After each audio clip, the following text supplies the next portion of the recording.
नमस्कार दोस्तों, मैं हूं राजन तिवारी और आप देख रहे हैं ज्योतिष मंत्र। आज मैं आपको बताने वाला हूं कि 10th के बाद यानी जैसे आप 10th पास होते हैं तो आपके पास कौन कौन से रास्ते खुल जाते हैं जिसके थ्रू आप अपना करियर बना सकते हो। ठीक है, कुल मिला के मैं करियर गाइडेंस आपको देने वाला हूं।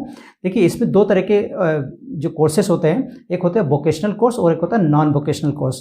नॉन वोकेशनल कोर्स वो होते हैं जो आप ऑलरेडी करते हो, सभी बच्चे जो करते हैं, जैसे मेन साइंस किसी ने ले लिया, किसी ने बायो साइंस ले लिया, कॉमर्स ले लिया, आर्ट्स ले लिया, सारे जो चीज़ें हैं वो नॉन वोकेशनल कोर्स होते हैं। और कुछ वोकेशनल कोर्स होते हैं जिनको हम व्यावसायिक कोर्स बोलते हैं, यानी उनके करने के बाद हमारी जॉब लगने की गारंटी ज़्यादा हो जाती है। तो इन दोनों के बारे में आज जानेंगे कि 10th के बाद बच्चा कौन सा जो कोर्स है वो कर सकता है। तो चलिए शुरू करते हैं।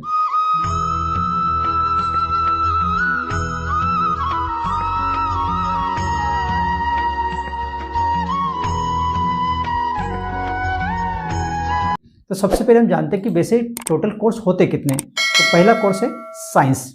ठीक है, यानी कि जो स्ट्रीम जिसको आप स्ट्रीम बोलते हो, तो हम साइंस स्ट्रीम में या साइंस कोर्स से पढ़ सकते हैं। इसमें दो तरह के होते हैं, एक होता है पीसीएम और एक होता है पीसीबी। पीसीएम मतलब जिसको फिजिक्स केमिस्ट्री और मैथ लेके जो पढ़ते हैं उनको मैथ साइंस बोला जाता है, और जो पीसीबी मतलब फिजिक्स केमिस्ट्री बायो लेके जो लोग पढ़ते हैं उसको हम बायो साइंस बोलते हैं। ठीक है, इस सेकंड नंबर पे है कॉमर्स। ठीक है, ये दूसरी स्ट्रीम है, दूसरा कोर्स है।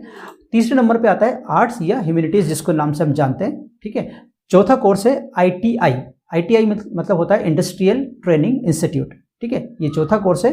और पांचवा है पॉलिटेक्निक कोर्स।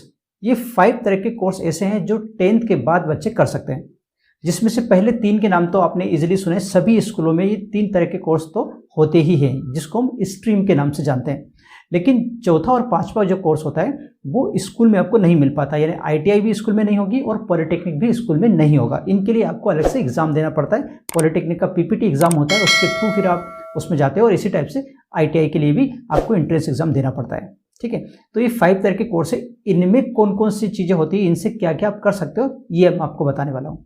तो सबसे पहले हम जानते हैं साइंस स्ट्रीम या साइंस कोर्स की बात में। तो साइंस स्ट्रीम में जो मैंने आपको जैसे बताया है कि 2 टाइप का होता है, एक पीसीएम और एक पीसीबी। तो इसमें क्या क्या आप कर सकते हो, तो एक तो आप कर सकते हो बीटेक और दूसरा होता है बीई। बीई के बारे में जानते होंगे, अक्सर आपने सुना होगा, बैचलर ऑफ इंजीनियरिंग। ठीक है, ये 2 टाइप के कोर्स हैं, एक बीटेक है और एक बीई है, बैचलर ऑफ इंजीनियरिंग। ये कर सकते हो आप 10th के बाद। कैसे करोगे, देखिए आपको इसके लिए आपको अभी से कोचिंग्स करनी पड़ेगी, क्योंकि होता क्या है कि ये बड़े एग्जाम होते हैं, ये 10th के डायरेक्ट बाद नहीं होते, लेकिन 10th से इसकी प्रिपरेशन शुरू हो जाती है। तो आप इस चीज़ों की अगर प्रिपरेशन करोगे तो आफ्टर 12th इसको इजीली फेस कर पाओगे इन एग्जामों को, और आप फिर बीटेक और बीई कर पाओगे। ठीक है, इसके बाद आता है नाम bachelor of medicine and bachelor of surgery, जिसको हम एमबीबीएस के नाम से जानते हैं। ये पीसीबी की एक कोर्स है। तो अगर आप एमबीबीएस करना चाहते हो तो एमबीबीएस की तैयारी भी आपको आफ्टर 10th से ही शुरू कर देनी पड़ेगी, तभी जाके आप 12th के बाद उसको अटेम्प्ट कर पाओगे और उसको पास कर पाओगे, क्योंकि बहुत बड़ा एग्जाम होता है जो आजकल नीट के नाम से जाना जाता है। तो इसकी एग्जाम फेस करने के बाद ही आप एमबीबीएस की तैयारी कर पाओगे। इसके बाद तीसरा है बैचलर ऑफ फार्मेसी। अगर आप फार्मेसी की फील्ड में जाना चाहते हो तो आपको बैचलर ऑफ फार्मेसी की जो डिग्री है वो प्राप्त करनी पड़ेगी, वो लेना पड़ेगा आपको। इसके बाद आता है bachelor of medical lab technology. जितनी भी लैब होती है, जितने पैथोलॉजी लैब आपने देखी होगी, वो सारी इसी कैटेगरी में आती है, bachelor of medical lab technology. फिर चाहे उसमें कोई सी भी लैब टेक्नीशियन का आप काम इसमें कर सकते हो और किसी की पढ़ाई आप इसमें कर सकते हो। ठीक है, इसके बाद नाम आता है बीएससी होम साइंस और बीएससी फोरेंसिक साइंस। इससे भी बीएससी कर सकते हो, होम साइंस से बीएससी कर सकते हो और फोरेंसिक साइंस से भी बीएससी कर सकते हो।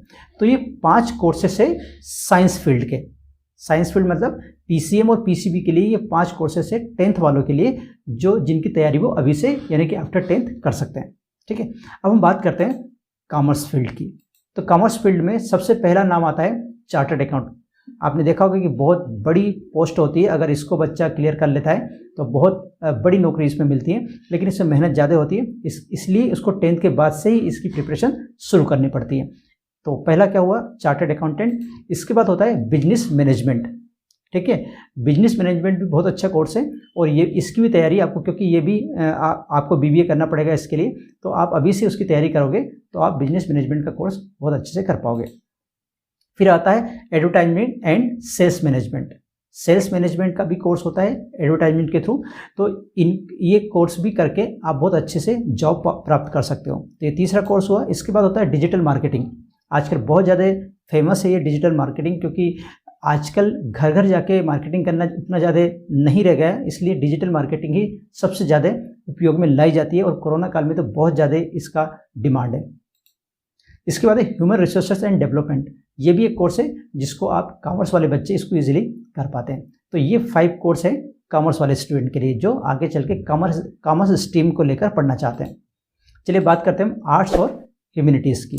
तो आर्ट और ह्यूमैनिटीज़ में सबसे पहला तो आता है सिविल सर्विसेज, जो आप जानते ही हैं। सिविल सर्विसेज सबसे बड़ा एग्जाम होता है अगर आप देना चाहते हो, जिससे कि आपको मालूम है कि बड़े बड़े पोस्ट इससे मिलती है सिविल सर्विसेज की। तो पहला होता है सिविल सर्विसेज। दूसरा है मीडिया एंड जर्नलिज्म। आपने देखा होगा कि इस समय भारत देश में देखा जाए तो कितने सारे टीवी चैनल्स हैं, न्यूज़ चैनल, जिसमें लगातार जर्नलिज्म और ये जो संवाददाता इनकी ज़रूरत पड़ती रहती है। तो मीडिया और जर्नलिज्म में बहुत बड़ा स्कोप है आजकल की टाइम में देखा जाए तो। इसके बाद आता है फैशन टेक्नोलॉजी या फैशन डिज़ाइनिंग। तो टेक्नोलॉजी इसलिए बोला कि उसमें सभी चीज़ तरह की फैशन आ जाती है, तो इसलिए फैशन टेक्नोलॉजी में भी आप अपने आप को आजमा सकते हो आर्ट्स और ह्यूमैनिटीज़ वाले बच्चे। इसके बाद नाम आता है वीडियो क्रिएशन एंड एडिटिंग, यानी वीडियो एडिटिंग या वीडियो से रिलेटेड, या फिर कहना चाहते हैं कि फिल्मों में जाके टेक्नीशियन बन सकते हैं किसी टाइप के। तो यह है वीडियो क्रिएशन एंड एडिटिंग। इसके बाद नाम आता है HR training and school teaching. HR training भी कर सकते हो आप, और स्कूल टीचर तो कोई भी बन सकता है, लेकिन स्कूल टीचिंग अगर आप एक अच्छे से जाते हो तो बहुत फ़ायदा मिलता है इसका। तो ये 5 कोर्सेस हैं आर्ट्स और ह्यूमैनिटीज़ वाले स्टूडेंट के लिए। इसके बाद आते हैं ITI में, यानी कि इंडस्ट्रियल ट्रेनिंग इंस्टीट्यूट में। इसमें कौन कौन सी फील्ड है? इसमें पहली फील्ड है job opportunities in public sector like PWD and others. मतलब इसमें अगर आप ITI से कोई भी डिप्लोमा करते हो तो इसमें क्या है कि PWD और दूसरे जो सेक्टर्स हैं, मैं गवर्नमेंट सेक्टर की बात कर रहा हूँ, उसमें आपकी नौकरी बहुत आसानी से उसमें जॉब लग सकता है आपका। इसके बाद जॉब इन प्राइवेट सेक्टर में बहुत ज़्यादा रिक्वायरमेंट होती है जो ITI से जो बच्चे जाते हैं वो। और ITI करना बहुत आसान भी होता है, कोई बहुत ज़्यादा नहीं, बस उसका एक इंट्रेंस एग्जाम होता है, उसको जैसे ही फेस करोगे, उसको पास करोगे, इसके बाद आपको एडमिशन मिल जाएगा किसी भी ITI कॉलेज में। ठीक है। इसके बाद सेल्फ एम्प्लॉयड का मतलब आप खुद का कोई जॉब कर सकते हैं। अगर आपने कोई अच्छे से किसी डिप्लोमा का कर लिया तो आप खुद ही कोई जॉब स्टार्ट कर सकते हो और लोगों को भी जॉब दे सकते हो। ठीक है। इसके बाद है जॉब इन फॉरेन कंट्रीज़। दूसरी कंट्रीज़ में भी बहुत ज़्यादा डिमांड होती है ITI वाले बच्चों की। तो अगर आप ITI बहुत अच्छी उससे फील्ड से करते हो तो आपको फॉरेन में भी जॉब मिल सकती है। इसके बाद further studies in their specialisation. अगर आप किसी पर्टिकुलर में स्पेशलाइजेशन करना चाहते हो तो आप इसके थ्रू, अगर आपने ITI किया तो वो आगे आसानी से उसको कर सकते हो, नहीं तो उसके लिए फिर बहुत बड़ा एग्जाम देना पड़ेगा। लेकिन ITI के थ्रू जाओगे तो उसकी आगे की जो स्टडी वो आसानी से आप कर सकते हो। ठीक है। अब हम बात करते हैं हमारे पॉलिटेक्निक कोर्स की। ये भी बहुत ज़्यादा फेमस है। बहुत से ऐसे बच्चे हैं जो वोकेशनल कोर्स करते हैं, वो पॉलिटेक्निक को जरूर चुनते हैं। इनमें कौन कौन सी फील्ड होती है वो मैं आपको बताता हूँ। जैसे पहले जॉब इन प्राइवेट सेक्टर में पॉलिटेक्निक, क्योंकि ये डिप्लोमा कोर्स होता है और B जो होता है डिग्री कोर्स होता है, तो डिप्लोमा वाले बच्चों को भी बहुत आसानी से कहीं ना कहीं जॉब मिल ही जाता है। ठीक है। इसके जॉब इन गवर्नमेंट सेक्टर में भी इनकी बहुत ज़्यादा रिक्वायरमेंट होती है। अगर आप एक पॉलिटेक्निक कॉलेज से पास आउट हो तो आपको बहुत आसानी से जॉब मिल सकती है।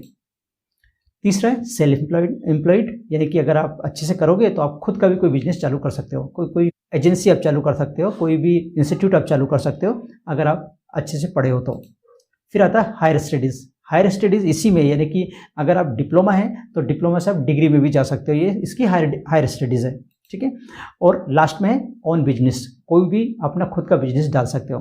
तो इस तरह से ये 5 फील्ड है पॉलिटेक्निक की। मुझे लगता है कि ये जो भी मैंने 5 आपको फील्ड बताई है, जिसमें से जो मैंने पहली 3 बताई थी वो नॉन वोकेशनल थी और दूसरी 2 जो थी वो वोकेशनल थी। होता क्या, बहुत सारे बच्चे सोचते हैं BSc कर लूँ, MSc कर लूँ, BCom कर लूँ, MCom कर लूँ, इससे कुछ नहीं होने वाला। आप चाहो तो ये वोकेशनल जो मैंने लास्ट में 2 कोर्स बताए, ये वोकेशनल कोर्स को चुनकर भी आप अपने जो करियर को बना सकते हो। इसलिए जो आपको ठीक लगे इनमें से वो आप कर सकते हो। आशा करता हूँ कि आपको ये वीडियो अच्छा लगा होगा। अगर आपको ये वीडियो अच्छा लगा तो प्लीज़ से लाइक कीजिए, शेयर कीजिए और मेरे चैनल ज्योतिष मंत्र को सब्सक्राइब कीजिए। आज के लिए बस इतना ही। मिलते एक नए विषय के साथ, तब तक आप रहिए खुश और मुझे दीजिए आज्ञा। जय हिंद।